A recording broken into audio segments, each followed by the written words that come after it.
সুদের ব্যাপারে এই 5টি ভুল ধারণা আপনাকে গরিব করবে। আপনি কি মনে করেন ব্যাংকের সুদ আপনার লাভ বা প্রফিট?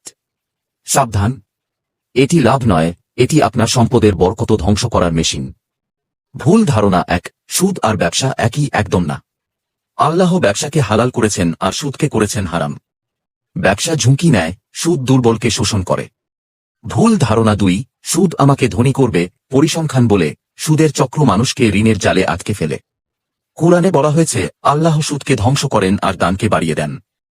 ভুল ধারণা 3, মডার্ন যুগে সুদ ছাড়া চলা অসম্ভব, মিথ্যা কথা।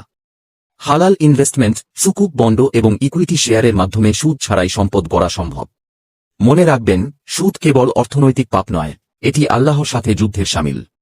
আপনি কি সেই যুদ্ধের জন্য প্রস্তুত? নিজেকে এবং পরিবারকে সুদের আগুন থেকে বাঁচান। হালাল উপায়ে ধনী হওয়া টিপস পেতে ভিডিওটি সেভ করে রাখুন এবং এখনই সাবস্ক্রাইব করুন।